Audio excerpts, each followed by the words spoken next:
Bonjour à tous, j'espère que vous allez bien. Aujourd'hui une vidéo un peu dans la pénombre. Comme je l'ai dit dans une précédente vidéo, vous pouvez la regarder sur YouTube, l'auto-promo la plus rapide de l'histoire. Je recherche du contenu à haute valeur ajoutée, donc pour ça je me suis orienté vers les livres. Et évidemment, comme je suis pas Crésus, voilà, j'achète pas une tonne de livres neufs, je m'oriente vers le marché de l'occasion. Alors autant avoir un livre dans un état exécrable à partir du moment où on peut le lire correctement, ça ne me dérange pas du tout. Par contre, payer du plomb à prix d'or, c'est hors de question. Donc j'ai dû mettre au point, on va dire, en tout cas essayer de mettre en place un semblant de négociation pour avoir un prix raisonnable, un prix juste, un prix qui m'est intéressant. Bon, je vais être honnête, si je peux me permettre de divulguer cette stratégie, de divulguer mon expérience de négociation et de divulguer ce que j'utilise actuellement, ce qui fonctionne, c'est uniquement parce que j'ai pas forcément beaucoup d'abonnés, j'ai pas forcément non plus beaucoup de vues sur l'ensemble de mes vidéos, donc potentiellement celle-ci nous va faire 1 million de vues. Il serait complètement stupide de ma part de donner des armes à des concurrents pour qu'ils puissent prendre eux-mêmes les occasions du coup qui ne s'offriraient plus à moi. Petite référence archétypale, comme je ne suis pas un TI user,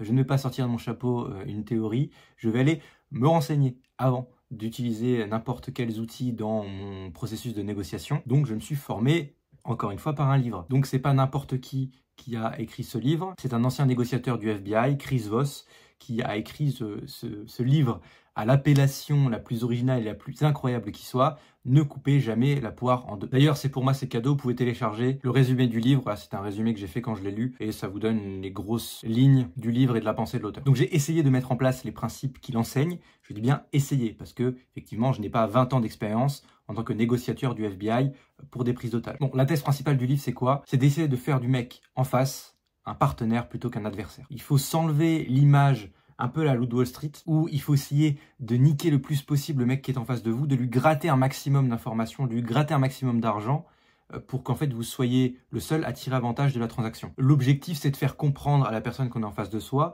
que notre volonté profonde est d'arriver sur un accord qui va permettre à ce que chaque partie ait un avantage, ait un intérêt et sorte gagnant du deal. Donc le deal est un accord qui est juste, qui est honnête et qui est raisonnable. Et d'où le titre du bouquin d'ailleurs, Ne coupez jamais la poire en deux, ça vient de quoi? Ça vient simplement du fait d'avoir une absence totale de compromis. Un compromis, c'est une concession réciproque. Définition du Larousse du mot concession, c'est un abandon d'un avantage. Donc c'est forcément négatif. Dans un compromis, les deux abandonnent un avantage. C'est-à-dire que les deux, en fait, sont insatisfaits. Donc en réalité, le compromis ne satisfait personne. Bon, pour aller plus loin, le titre aussi fait référence à une prise d'otage. Effectivement, dans une prise d'otage, on ne peut pas faire un compromis. On ne peut pas dire, bon écoute, tu vas libérer la moitié des otages, bon, puis les autres, tu fais ce que tu veux.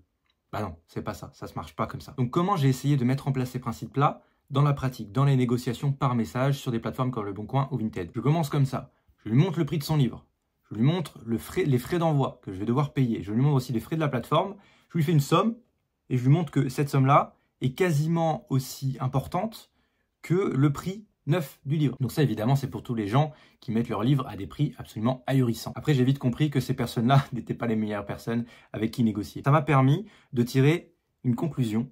Une conclusion simple, c'est que face à cette situation, les réactions primitives ressortent. Pour rappel, les 3 réactions primitives sont la confrontation, la paralysie ou la fuite. Donc, le type qui veut rentrer en confrontation, bon là, c'est pas compliqué, c'est soit une insulte, voilà, direct, soit il te prend de haut, ou il te dit clair, net et précis, va acheter ailleurs, va l'acheter neuf. La deuxième réaction, c'est la fuite. Alors là, c'est un petit peu particulier, parce que la personne se rend compte de son absurdité, c'est-à-dire que le prix de son livre est complètement aberrant, mais elle nous dit littéralement, écoute, j'attends un peu, sous-entendu, si un pigeon se présente et m'achète mon livre à effectivement un prix, puisque tu viens de me montrer la démonstration, à un prix qui est complètement aberrant, et ben écoute, tant mieux pour moi. Voilà. Si effectivement aucun pigeon ne se présente, ben je reviendrai vers toi et je te le vendrai au prix que tu veux. Bon, la dernière, c'est la paralysie, c'est-à-dire que le mec ne répond pas. Voilà. Le mec, il doit être bouche bée devant son écran, il doit se dire, ok, le mec a raison, je suis stupide, mais j'ai pas envie de le croire, donc je sais pas ce qui doit se passer dans son cerveau à ce moment-là. Bref, absence totale de réaction. Alors, autre réaction primitive, bonus, voilà, j'ai appris qu'il y en avait une autre dernière, c'est la personne qui tape. J'appelle ça taper, c'est-à-dire en fait son cerveau est comme sous une planche et en fait il n'arrive pas à aller au-dessus. C'est-à-dire qu'il n'arrive pas à surpasser ce fameux niveau en fait. Il est bloqué. Donc il va prendre ses petites mains pour écrire un message qui est d'une absurdité incroyable mais qui est si beau. Ben, je ne comprends pas. J'ai bien mis mon livre 5 euros, 2 euros, 3 euros, 4 euros moins cher que le neuf. Bah oui, puisque c'est un livre d'occasion. Donc, Je ne comprends pas ton message. Ce à quoi, avant de lui écrire « Bah oui débile, mais si tu mets ton livre 5 € moins cher et qu'en plus il y a des frais d'envoi et des frais Vinted ou Le Bon Coin que je dois payer, bah ça rend ton livre beaucoup plus cher que le livre neuf. » Je me suis résigné à écrire ça parce qu'aucun dialogue n'est possible avec ce genre de personnes en réalité. Je vais pas m'amuser à faire de la pédagogie sur Le Bon Coin. Déjà que je m'amuse déjà à en faire sur YouTube, ça va me prendre un temps fou sinon. Donc face à tant d'aberrations de personnes qui pensent vendre leur livre quasiment plus cher que le livre neuf, j'ai dû changer d'approche. Sinon, ça aurait été moi le problème.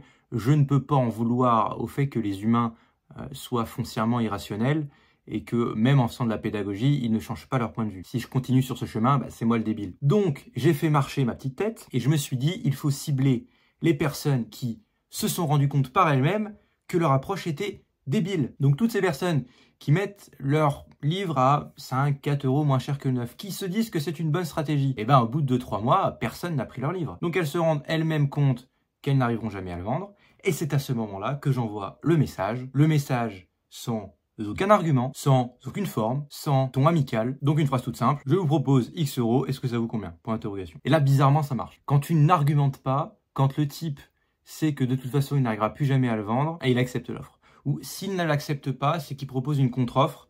C'est parce que de toute façon, quand j'envoie un message, comme l'explique Chris Voss dans son bouquin, il faut toujours présenter une offre qui est généralement 20 à 30% en dessous de son prix cible. Donc je veux acheter un livre à 10 €, bah, je propose une offre à 7 €. Comme ça, si elle est acceptée à 7 €, bah, écoute, merveilleux. Sinon, le mec me proposera potentiellement 10 €. Et donc à 10 €, bah, j'accepte puisque c'est mon prix cible. Donc la stratégie la plus simple, sans argument, sans passer du temps à essayer de faire de la pédagogie, essayer de faire comprendre au mec en face que son prix est complètement aberrant, c'est ce qui fonctionne. Donc maintenant la question qui se pose, c'est s'il n'y a aucun vendeur qui a pu attendre 2 à 3 mois, s'il n'y a plus aucune offre sur le marché et que le livre est directement acheté par tout le monde dès qu'il y a une offre. C'est-à-dire qu'en fait, il y a une très très faible proportion de vendeurs par rapport à la proportion d'acheteurs. Donc là, il n'y a pas le choix. Soit je me résigne à payer assez cher pour un livre d'occasion, soit j'attends, mais dans ce cas-là, je ne pourrais pas le lire. Et cette expérience de négociation m'a aussi rappelé mon expérience en prospection par message. En réalité, c'est quand même assez compliqué de jauger de l'efficacité d'une stratégie, puisque la négociation ou la prospection repose sur des compétences qui sont assez qualitatives. On est sur du rapport humain, on n'est pas sur du binaire. Ce n'est pas si je dis A et qu'ensuite je dis B et C et que s'il répond X, je réponds D, ça fonctionne. C'est pas comme ça que marchent les relations, ce n'est pas comme ça que marche la négociation. C'est énormément de ton, de la façon dont vous allez le dire, de la façon dont vous êtes exprimé, de la façon dont la personne reçoit le message. Et donc c'est très compliqué d'avoir des statistiques sur quelle méthode fonctionne, quel mot fonctionne mieux que l'autre. J'ai envie de dire, une grosse partie de la capacité d'une personne à savoir négocier revient de son expérience. Ça va être très compliqué d'acquérir des compétences de négociation avec des bouquins. Donc en réalité, le livre de Chris Voss, j'ai envie de dire, est une introduction pour pas que vous soyez non plus sans repère quand vous négociez, mais au-delà de ça, il va falloir absolument créer votre propre expérience de négociation, comprendre ce qui fonctionne, comprendre ce qui ne fonctionne pas, pour que vous puissiez être un maître en négociation. Donc n'oubliez pas le résumé que je vous ai mis en description si vous ne voulez pas lire ou vous efforcer de négocier pour avoir un bon prix sur le livre. Ça vous permettra au moins de comprendre les grands concepts de l'auteur.